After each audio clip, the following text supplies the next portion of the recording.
Hello students, CG शिक्षा में आपका स्वागत है। मैं कांची केशरवानी पढ़ा रही हूँ आपको कक्षा 6वीं गणित, जिसमें से अध्याय 9 है त्रिभुज एवं चतुर्भुज। ठीक है बच्चों, त्रिभुज क्या होता है ये देखते हैं। त्रिभुज कैसे बनता है, त्रिभुज में कौन कौन सी चीज़ें होती हैं, आइए देखते हैं। तो आप लोग अपने लाइफ में, डेली लाइफ में अनेक आकृतियाँ देखते हैं ना। अनेक आकृतियाँ कैसे देखते हैं, जैसे कि छत, जब आप वो घर देखते हैं जो पुराने ज़माने में होता था खप्पड़ वाला घर, वो खप्पड़ वाला घर कैसे बनता था। आज भी हम लोग ड्राइंग करते हैं तो इस प्रकार का घर बनाते हैं हम लोग ड्राइंग में। ठीक है, और जैसे कि झंडा होता है आपका, है ना, झंडा कैसा होता है, इस प्रकार का झंडा होता है। और कई प्रकार की आकृतियाँ होती है, इस प्रकार के झंडा होता है ना। बहुत सारी अलग अलग आकृतियाँ देखते हैं आप लोग उसमें से। तो उसमें से त्रिभुज कौन से होते हैं, सब जो आकृतियाँ होती हैं वो अलग अलग प्रकार की आकृतियाँ होती हैं, उनको अलग अलग नामों से जाना जाता है। तो इस लेसन में हम लोग पढ़ेंगे त्रिभुज और चतुर्भुज। ठीक है, सबसे पहले त्रिभुज देखते हैं। त्रिभुज होता क्या है, तो त्रिभुज होता क्या है बच्चों, जब मैं पहले डेफिनेशन बताती हूँ आपको, उसके बाद उसको डील करूँगी। ठीक है, तो जब कोई भी 3 बिंदु सरल रेखा में नहीं हो। ठीक है, सरल रेखा का मतलब होता है ये एक रेखा में 3 बिंदु होंगे तो त्रिभुज बनेंगे क्या, नहीं बनेंगे। तो जब 3 बिंदु एक सरल रेखा में नहीं होते हैं और इस प्रकार से घूमे हुए होते हैं, तब इन सरल रेखाओं को जोड़ने पर एक आकृति प्राप्त होती है। ठीक है, तब इन बिंदुओं को रेखाओं से जोड़ने पर एक आकृति प्राप्त होती है। इसको क्या बोलते हैं, त्रिभुज बोलते हैं। और ये कैसी आकृति होती है, बंद आकृति होती है। कैसी आकृति होती है बच्चों, बंद आकृति होती है। ठीक है, तो इसका डेफिनेशन क्या होगा, इसका त्रिभुज का परिभाषा ये होगा, आप लोग लिखते जाएंगे। ठीक है, तो त्रिभुज का परिभाषा होगा जब कोई भी तीन बिंदु एक सरल रेखा में ना हो। जब कोई 3 बिंदु एक सरल रेखा में ना हो और उन तीनों बिंदुओं को मिलाने से एक बंद आकृति प्राप्त होती है, उसको क्या बोलते हैं बच्चों, त्रिभुज बोलते हैं। क्या बोलते हैं उसको, त्रिभुज। Okay, clear. त्रिभुज की परिभाषा समझ में आ गई आपको। यदि अगर ये एक ही सरल रेखा में हो, इस प्रकार एक सरल रेखा में हो, तो क्या त्रिभुज बनेगी, नहीं। अगर क्या बोलते हैं आपके 3 जो बिंदु हैं, ये अब 3 जो बिंदु हैं अगर इस प्रकार के बनते हैं, इसको इस प्रकार से मिला देने तब एक बंद आकृति बन गई। लेकिन 3 बिंदु अगर इस प्रकार के हैं तो क्या एक बंद आकृति बनी, नहीं। अगर 3 बिंदुओं को सरल रेखा में ना हो और वो आकृति जब उनको मिलाने पर एक बंद आकृति नहीं प्राप्त होती है, तो उस बिंदु को हम लोग, उन बिंदुओं या उन भुजाओं को हम लोग बोलेंगे त्रिभुज नहीं है। ठीक है, समझ में आ गया। पहला चीज़ क्या हम लोग का त्रिभुज का परिभाषा है। त्रिभुज क्या होता है कि 3 बिंदु जो सरल रेखा में ना हो, उन बिंदुओं को रेखाओं से मिलाने पर एक बंद आकृति प्राप्त होती है, उसको कहते हैं हम त्रिभुज। क्लियर बच्चों, यहाँ मैं लिख देती हूँ इसको।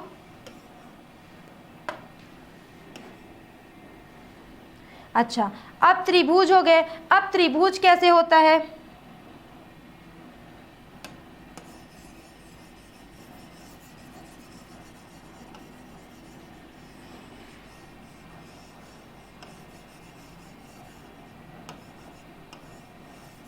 हो गया ये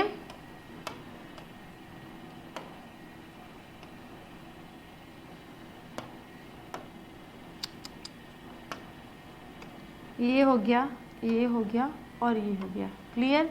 अब इन 3 बिंदुओं को हम लोग एक सरल रेखा में मिलाएंगे। ये हो गया, ये हो गया, ये हो गया। 3 बिंदुओं को अगर हम सरल रेखा में अगर हम लोग मिलाते हैं तो एक बंद आकृति प्राप्त होती है, जिसको बोलते हैं हम लोग त्रिभुज। अब त्रिभुज में क्या क्या होते हैं, तो त्रिभुज में होता है, एक होता है आपका शीर्ष। क्या होता है, शीर्ष। जो नुकीला भाग होता है उसको बोलते हैं शीर्ष। तो एक हो गया शीर्ष, ये हो गया दूसरा शीर्ष, ये भी तो हो गया ना दूसरा शीर्ष, और ये हो गया तीसरा शीर्ष। ठीक है, ये क्या हो गया, शीर्ष। शीर्ष मतलब होता है सिर। सिर कहाँ होता है, ऊपर में। क्लियर। तो इसका सिर ये हो गया, ये हो गया, ये हो गया। जो नुकीला भाग होता है, ऊपर उठा हुआ भाग होता है, उसको बोलते हैं शीर्ष। उसके बाद क्या होता है, क्या पाया गया, उसके बाद जो दो रेखाएं होती हैं जो दो बिंदुओं को मिलाती हैं उनको बोलते हैं भुजा। क्या बोलते हैं, भुजा। जो इन बिंदुओं को मिलाने वाली रेखाएं होती है उनको बोलते हैं भुजा। और जहाँ पे दो बिंदुएं, जब दो रेखाएं आपस में मिलती हैं, मतलब दो बिंदुओं का जो संगामी क्षेत्र होता है उसको बोलते हैं शीर्ष। कंप्लीट, समझ में आ गया। अर्थात त्रिभुज में कितने भुजा और शीर्ष होते हैं, तो त्रिभुज में शीर्ष की संख्या होती है 3 और भुजाओं की संख्या भी होती है 3। क्लियर। दोनों की संख्या कितनी कितनी होती है, 3 होती है। समझ में आ गया बच्चों।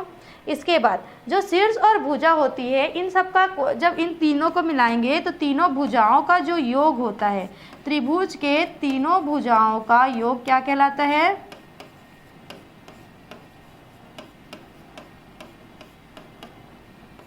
180 अंश का होता है। कितने अंश का होता है, तीन त्रिभुज के तीनों भुजाओं का योग जो होता है वो 180 अंश का होता है। क्लियर। लगभग 180 अंश का होगा। समझ में आ गया बच्चों इतना। अब त्रिभुज को हम लोग नामकरण करेंगे।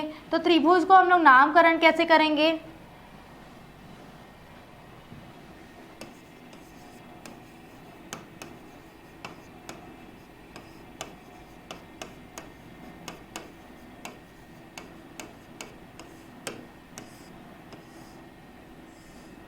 ये है, ठीक है। ये हो गया शीर्ष, इसको लिख दिए ए, इसको नाम रख दिए बी, इसका नाम रख दिए सी। तो त्रिभुज का नामकरण कैसे करेंगे, ए बी और सी। त्रिभुज का नामकरण क्या हो गया, त्रिभुज ए बी और सी। अब त्रिभुज में क्या क्या पाए जाते हैं, त्रिभुज में कोण पाया जाता है। ठीक है, त्रिभुज में कोण पाया जाता है। ठीक है,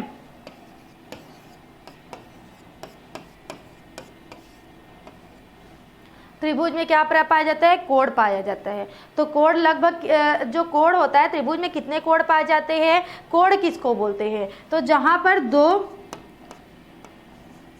जिस स्थान पर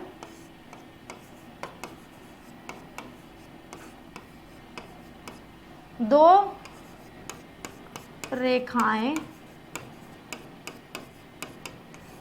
आपस में मिलती है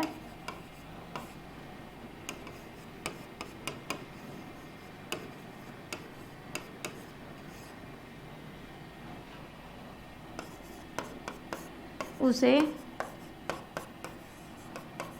त्रिभुज का कोण कहते हैं। कोण किसके बोलते हैं, जहाँ पर त्रिभुज की दो भुजाएं आपस में मिलती है, जस्ट लाइक ये। ठीक है, ये ठीक है। पहला हो जाएगा कोण ए, कोण बी और कोण सी। 3 कोणों का योग होता है। त्रिभुज में कितने कोण पाए जाते हैं, तो त्रिभुज में 3 कोण पाए जाते हैं। जहाँ पे दो बिंदुओं को मिलाने वाले जहाँ पे एक बिंदु में दो रेखाएं आपस में आकर मिलती हैं उन जगह को क्या बोलते हैं, त्रिभुज का कोण बोलते हैं। त्रिभुज में कितने कोण पाए जाते हैं, तो त्रिभुज में 3 कोण पाए जाते हैं। त्रिभुज के 3 कोणों का योग कितना होता है, तो त्रिभुज के 3 कोणों का योग होता है 180 अंश। कितना होता है, त्रिभुज के 3 कोणों का योग होता है 180 अंश। क्लियर, समझ में आ गया बात। अब देखते हैं कोण कितने प्रकार के होते हैं। कोण जो होते हैं वो 2 प्रकार के होते हैं। पहला है अंतःकोण और दूसरा है बाह्य कोण। बहिष्कोण बोलते हैं जिसको, बहिष्कोण।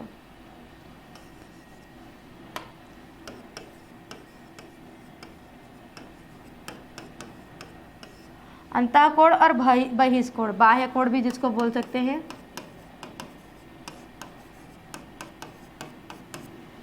अंतःकोण क्या होता है, जो त्रिभुज के मतलब देखो ये हो गया, ये हो गया, ये हो गया, ठीक है। ये हो गया, ये हो गया, ये हो गया, ये हो गया।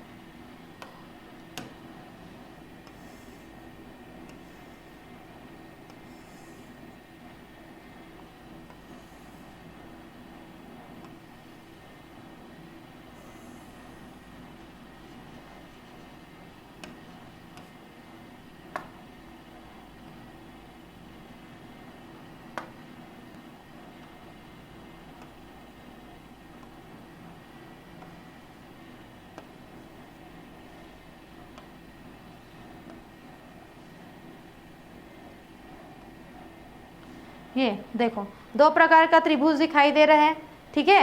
ये जो है त्रिभुज, त्रिभुज के अंदर कितने कोण हैं? 1 2 3। कितने कोण हैं? 3 कोण हैं, ठीक है। और तीनों कहाँ हैं? अंदर हैं। क्लियर? जैसे इसको नाम देंगे ए, बी और सी, ठीक। इसको भी नाम देंगे हम लोग ए, बी और सी, और ये बिंदु एक है डी। जो इन दोनों रेखाओं को मिला रही, इन बिंदु और इन बिंदु को मिलाने वाली जो रेखा है, मतलब ये वाली बिंदु और ये वाली बिंदु, देखो ये वाला चीज़ और ये वाला चीज़, दोनों को मिलाने वाली रेखा जो है, देखो ये इसको मिलाए और इसको मिलाए, है ना। तो ये भी एक कोण बना ना कोण, ये भी एक कोण बना। तो जो कोण अंदर होता है, त्रिभुज के जो कोण अंदर होता है उसको बोलते हैं अंतःकोण, और जो कोण बाहर बनता है त्रिभुज के उसको बोलते हैं बहिष्कोण। क्या बोलेंगे? त्रिभुज में जो अंदर बनेगा उस कोण को बोलेंगे हम लोग अंतःकोण, और त्रिभुज में जो बाहर तरफ बनेगा उस कोण को बोलेंगे हम लोग बहिष्कोण। क्लियर? इतना चीज समझ में आ गया बच्चों आपको? इतने चीज के बाद हम लोग आगे बढ़ते हैं, त्रिभुज का वर्गीकरण, ठीक है। त्रिभुज का वर्गीकरण,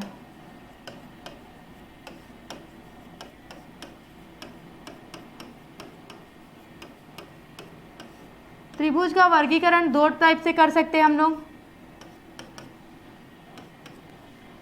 त्रिभुज का वर्गीकरण कैसे होगा? भुजा के आधार पर। त्रिभुज में भुजा के आधार पर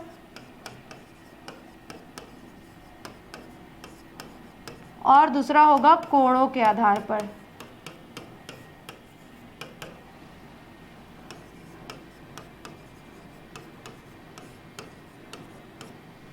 भुजा के आधार पर भी कोण त्रिभुज कितने प्रकार के होते हैं? 1 2 और 3। विषम त्रिभुज, विषम बाहु त्रिभुज बोलेंगे,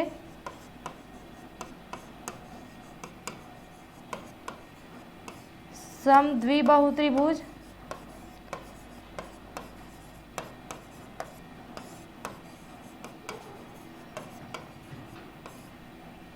और है तीसरा समबाहु त्रिभुज।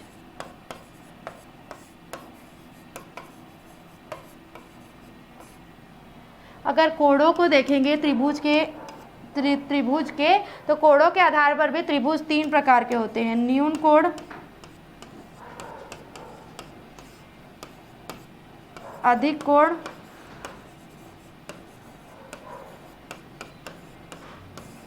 और तीसरा है समकोण। क्लियर? त्रिभुज का अगर हम लोग शॉर्ट में वर्गीकरण देखते हैं तो त्रिभुज का वर्गीकरण दो आधार पर किया जा सकता है। पहला है भुजाओं के आधार पर। जो भुजा क्या होती है? ये जो होता है भुजा होता है ना, ये क्या होता है? ये जो होता है ये भुजा होता है, और ये जो कोण होता है। तो भुजाओं के आधार पर 3 प्रकार के होते हैं और कोणों के आधार पर 3 प्रकार के त्रिभुज होते हैं। तो भुजा के आधार पर कौन कौन से त्रिभुज होते हैं?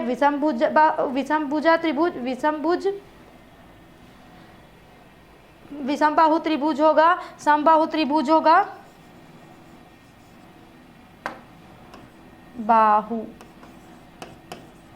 विषम बाहु त्रिभुज, सम द्विबाहु त्रिभुज और समबाहु त्रिभुज। कोणों के आधार पर देखेंगे तो कोणों के आधार पर न्यून कोण, अधिक कोण और समकोण 3 प्रकार के होते हैं। अब आगे देखते हैं इन लोगों का डील, ठीक है। तो पहला है भुजा के आधार पर विषम बाहु, जिसमें क्या होता है? तीनों भुजा का माप अलग अलग होता है।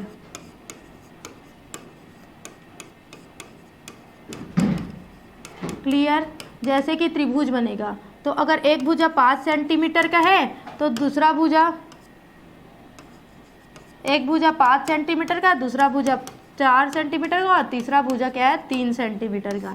ठीक है। तो तीनों क्या है, अलग अलग भुजाओं के माप है, तीनों भुजा जो है वो अलग अलग होंगे तो उसको बोलेंगे विषमबाहु त्रिभुज। फिर दूसरा है समद्विबाहु त्रिभुज।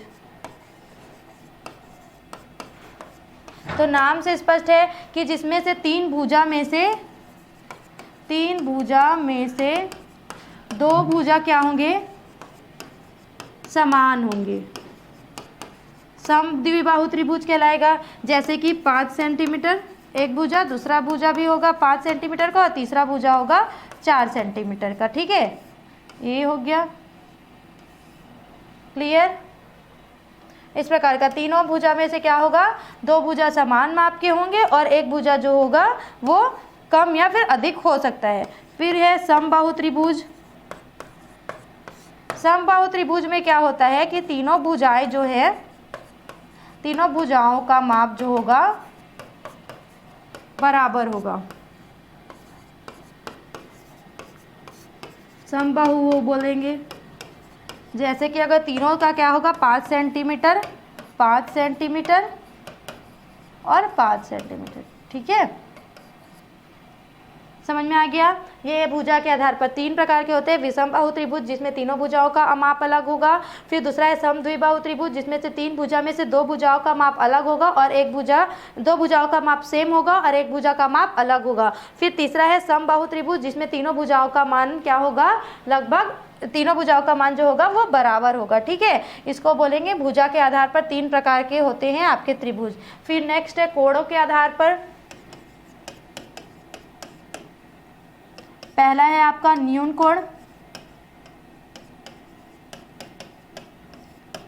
न्यून कोण का मान कितना होता है, तो 90 अंश से कम होता है। ठीक है, तो न्यून कोण किसको बोलेंगे, जिसमें ऐसा त्रिभुज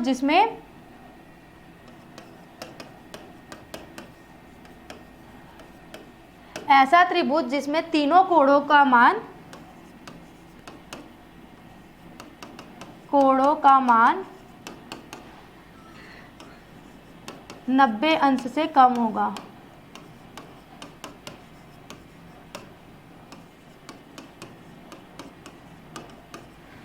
न्यून कोण कहलाता है। ठीक है, फिर दूसरा है आपका समकोण। न्यून कोण जो है इसमें क्या होगा, तीनों कोणों का मान क्या होगा, 90 अंश से कम होगा। तीनों कोण जो होंगे वो न्यून कोण होंगे, तब वो उसको बोलेंगे न्यून कोण त्रिभुज। ठीक है, और ऐसा त्रिभुज समकोण त्रिभुज किसको बोलेंगे, तो जिसमें एक कोण का मान तीनों कोणों में से किसी एक कोण का मान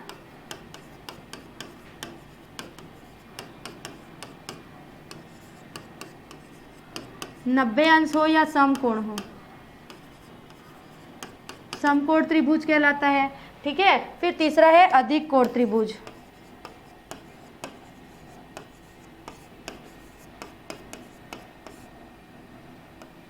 ऐसा त्रिभुज जिसमें से तीनों कोणों में से एक कोण का मान क्या होगा, अधिक होगा 90 अंश से।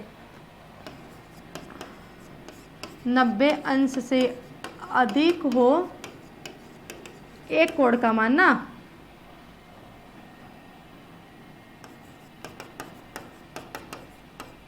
एक कोण का मान क्या हो, 90 अंश से अधिक हो, अधिक कोण कहलाता है। ये हो गया तीन प्रकार के कोण त्रिभुज जो होते हैं वो कोणों के आधार पर तीन प्रकार के होते हैं और भुजाओं के आधार पर तीन प्रकार के होते हैं। तो भुजा के आधार पर हम लोगों ने पढ़ लिया। अब है कोण के आधार पर तीन प्रकार। न्यून कोण है जिसमें से तीनों कोण जो होंगे न्यून कोण होंगे, तब उस न्यून कोण में होंगे, 90 अंश से कम होंगे कोणों का मान, तो उसको बोलेंगे न्यून कोण। फिर है समकोण, तो तीनों कोणों में से किसी एक कोण का मान 90 अंश होगा तो उसको बोलेंगे हम लोग समकोण त्रिभुज। और फिर नेक्स्ट है आपका अधिक कोण त्रिभुज। तो अधिक कोण त्रिभुज किसको बोलेंगे, जिसमें से तीनों कोणों में से किसी एक कोण का मान 90 अंश से अधिक हो, उसको बोलेंगे हम लोग अधिक कोण त्रिभुज। ठीक है, फिर है आपका नेक्स्ट चीज अगर आप लोग देखेंगे इसमें, तो अगर आपको यहाँ पे हमको पता है कि त्रिभुज का जो तीनों भुजाओं का योगफल होता है वो कितना होता है, 180 अंश होता है। ठीक है, तो तीनों भुजाओं में से यदि किसी दो भुजाओं का मान दिया गया है आपको, है ना, तो दो भुजाओं का यदि मान दिया गया है तो तीसरी भुजा का मान हम लोग ज्ञात कर सकते हैं अथवा नहीं, ये चीज़ सीखना है। ठीक है, या फिर हम लोगों को अगर तीनों कोणों का मान दे दिया है, तीनों भुजाओं का मान दे दिया है, तो क्या हम उसे एक त्रिभुज बना सकते हैं। दूसरा क्वेश्चन ये उठता है आपके पास। और तीसरा क्वेश्चन ये उठता है कि हम लोग त्रिभुज को नाम कैसे दे सकते हैं, उनके कोणों को, उनके भुजाओं को नाम कैसे दे सकते हैं। 3 क्वेश्चन यहाँ से पूछे जाते हैं, तो तीनों प्रश्नों को पहले 1 बाय 1 देखते हैं। पहले देखते हैं कि त्रिभुज का नामकरण कैसे होता है। तो कोई भी त्रिभुज अगर हम लोग बनाते हैं,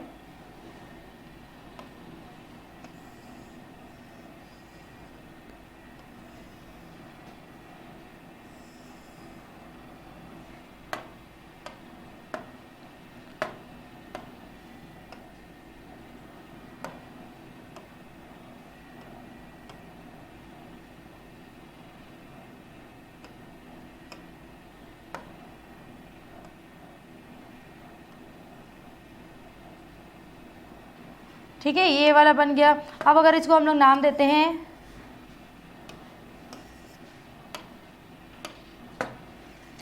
ए, बी और सी, तो इनमें हम लोग भुजाओं का नाम कैसे देखते, अगर भुजाओं के आधार पर इनका नामकरण देखेंगे तो पहला भुजा कौन सा है, देखो पहला भुजा है हम लोगों का ए बी, पहला भुजा क्या है ए बी। फिर दूसरा भुजा क्या है आपका बी और सी, ये हो गया फर्स्ट भुजा, ये हो जाएगा सेकंड भुजा, तो दूसरा भुजा क्या है बी सी। फिर तीसरा भुजा देखेंगे तो क्या है ए सी या फिर सी ए भी बोल सकते हैं। ठीक है, ये हो गया भुजाओं का मान। अब देखते हैं कि कोण कहाँ होता है। ठीक है, अगर कोण देखेंगे, ये हो गया आपका पहला कोण, ये हो गया दूसरा कोण, ये हो गया तीसरा कोण, ए बी सी नाम देते हैं इसको। तो पहले कोण का नाम क्या देंगे हम लोग, पहले कोण का नाम होगा कोण ए। ठीक है, इस कोण के बारे में बात करेंगे तो कोण ए, इस जिस कोण के बारे में बात करेंगे तो क्या हो जाएगा कोण बी, और इस कोण के बारे में बात करेंगे तो सी। अगर यहीं पे होगा ये एक्स वाई जेड तो क्या बोलेंगे कोण एक्स, कोण वाई और कोण जेड। तीनों कोणों का मान क्या होता है 180 अंश होता है। और ठीक है, ये समझ में आ गया। पहला क्वेश्चन हो गया हम लोग का सॉल्व।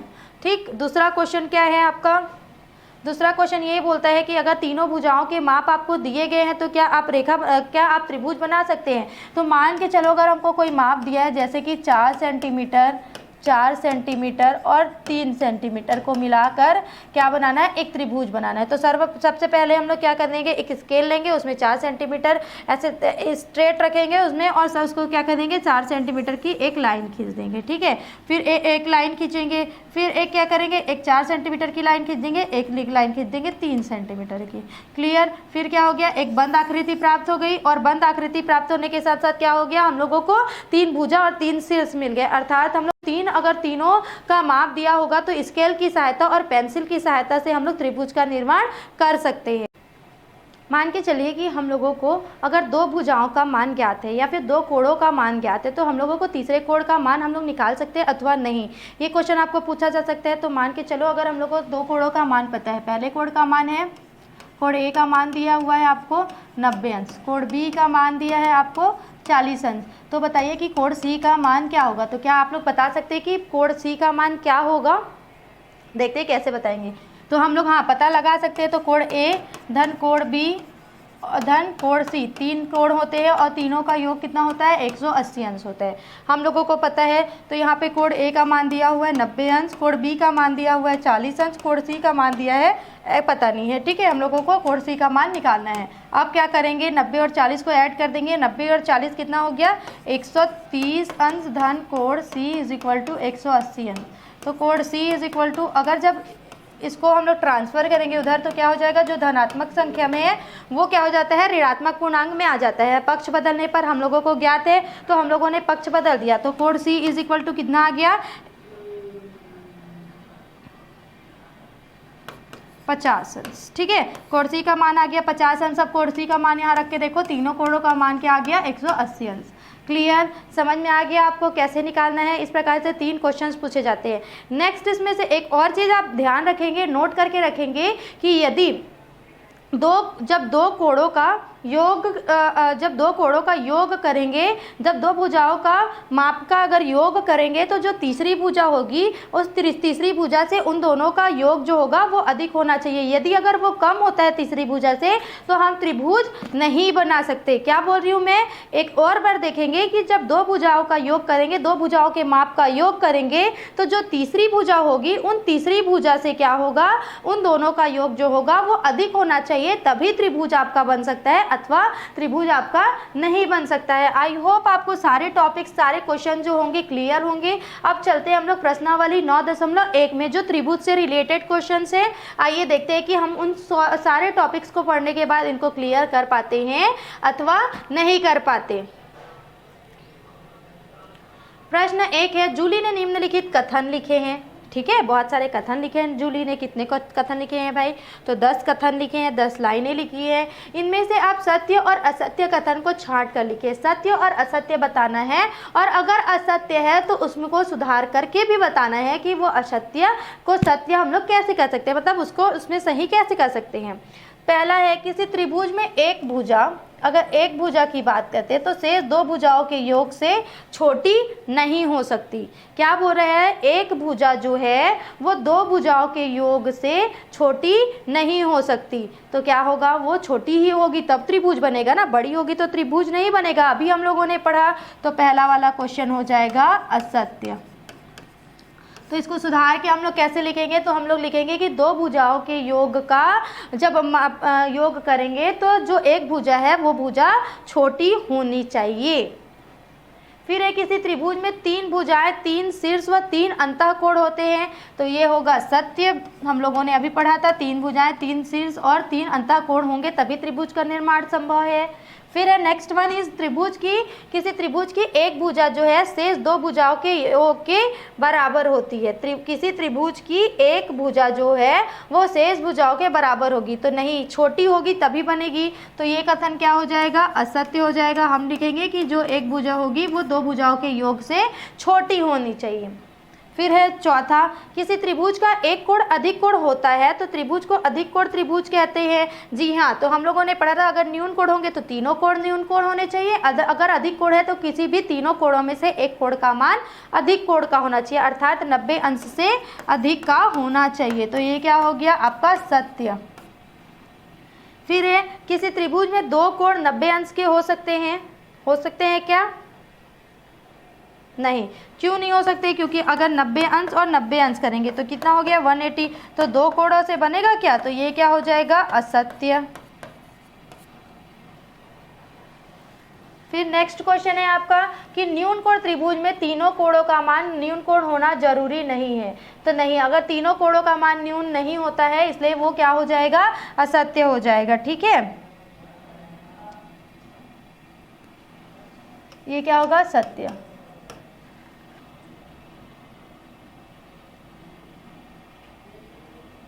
फिर है, त्रिभुज के दो कोणों के माप अगर दिए हो तो तीसरा कोण निकाल सकते हैं। जी हाँ, अभी हम लोगों ने निकाला, तो ये क्या हो जाएगा आपका सत्य। ये जरूरी नहीं है ना कि तीनों कोण न्यून कोण हो, अगर दो कोण में न्यून कोण होंगे तो न्यून कोण त्रिभुज ही बोलेंगे उसको।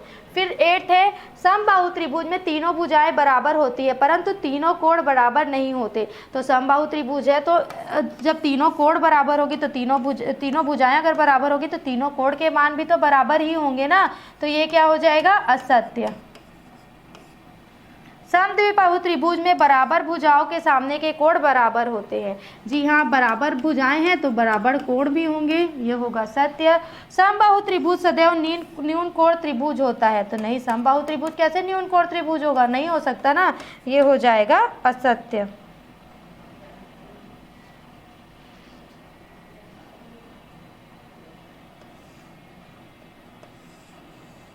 अच्छा, ये क्या हो जाएगा सत्य। क्यों होगा, क्योंकि ये न्यून कोण क्यों होगा, क्योंकि एक कोण जो होगा वो 90 अंश का होगा, तो दो जो होंगे वो कम के होंगे, है ना। दो जो भुजाएं होंगी वो कम की होंगी, 90 अंश से कम की, तभी तो एक त्रिभुज बनेगा ना। तो ये क्या हो जाएगा 10 नंबर आपका सत्य। फिर नेक्स्ट क्वेश्चन है कि त्रिभुज के दो कोण, पहला कोण है कोण दिया है 65 अंश और दूसरा कोण है 75 अंश, तो तीसरा कोण ज्ञात कीजिए। तो हम लोग कैसे ज्ञात करेंगे, पहला कोण मान के चलो ये कोण ए है 65 अंश का, ठीक है, कोण बी दिया हुआ है आपको 75 अंश का, और कोण सी ज्ञात करना है। तो कोण ए धन हमें पता है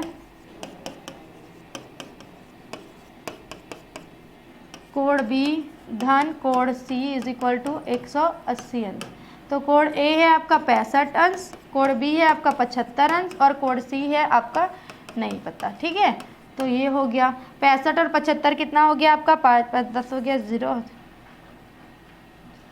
140 धन, तो कोण सी इज इक्वल टू 140, जब पक्ष बदलते हैं हम लोग तो कितना हो गया 40 अंश। कोण सी का मान कितना आ जाएगा आपका 40 अंश आ जाएगा। क्लियर। अब देखते हैं नेक्स्ट क्वेश्चन। समकोण त्रिभुज का एक कोण 45 अंश का है, तो दूसरे कोण का मान ज्ञात कीजिए। तो समकोण त्रिभुज में एक कोण जो है वो 45 अंश का है। मान के चलो तीन प्रकार के कोण होते हैं, ठीक है, कोण ए, कोण बी और कोण सी। तो एक बोल रहा है कि समकोण त्रिभुज है, तो कोण ए जो हो गया मान के चलो वो 90 अंश का हो गया। एक और कोण बता रहा है जो बता रहा है 45 अंश का, तो हम लोगों को तीसरे कोण का मान ज्ञात करना है। तो कैसे ज्ञात करेंगे हम लोग,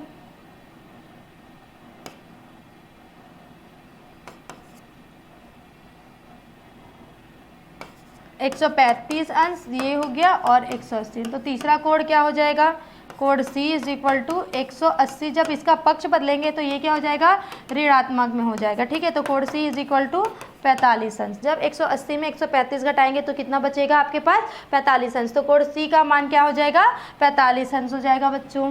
क्लियर। फिर बोल रहा है प्रश्न क्रमांक 4, समबाहु त्रिभुज में प्रत्येक कोण का माप कितना होता है। समबाहु त्रिभुज में प्रत्येक कोण का माप कितना होता है, मतलब तीनों भुजाएं सेम होंगी। तो क्या करेंगे हम लोग, तीनों भुजाओं का योग कितना होता है 180 अंश। तो 3 से करेंगे डिवाइड, तो 3 एकम 3, 3 या 18,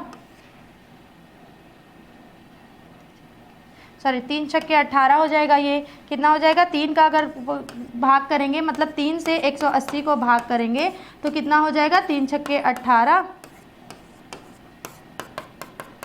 ठीक। तो क्या हो जाएगा, प्रत्येक कोण का मान जो हो जाएगा वो 60 अंश हो जाएगा। क्लियर। जैसे अगर कोण ए, कोण बी धन कोण सी 60, 60, 120 और 60 हो गया 180 अंश।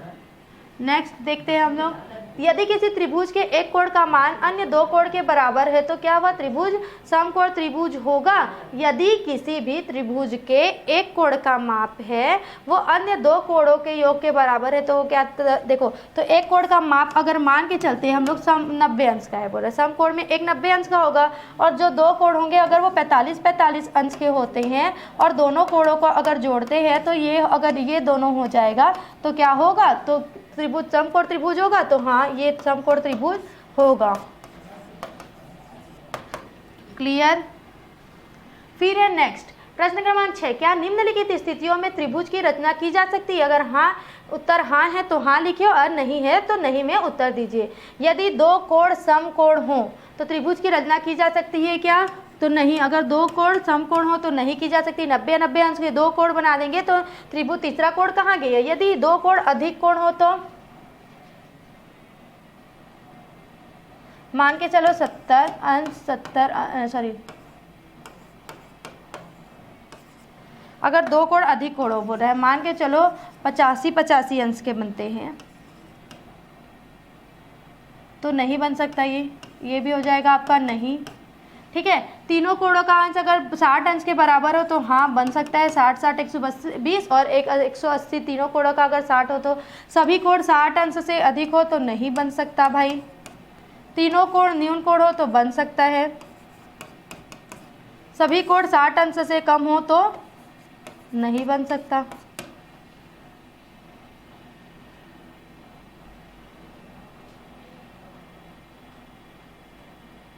क्लियर। कितने हो गए क्वेश्चंस, समझ में आ गया। उसके बाद है आपका चतुर्भुज। ठीक है। उसके बाद आ जाएगा आपका त्रिभुज। हो गया यहीं पे समाप्त। त्रिभुज के सारे टॉपिक्स जो है वो क्लियर हो गए होंगे और इसके साथ ही हम लोग प्रश्नावली 9.1 जो सॉल्व किए वो भी आपका क्लियर है। इसके साथ ही चतुर्भुज के लिए हम लोग नेक्स्ट वीडियो में साथ आएंगे। सीजी शिक्षा में जुड़े रहने के लिए धन्यवाद।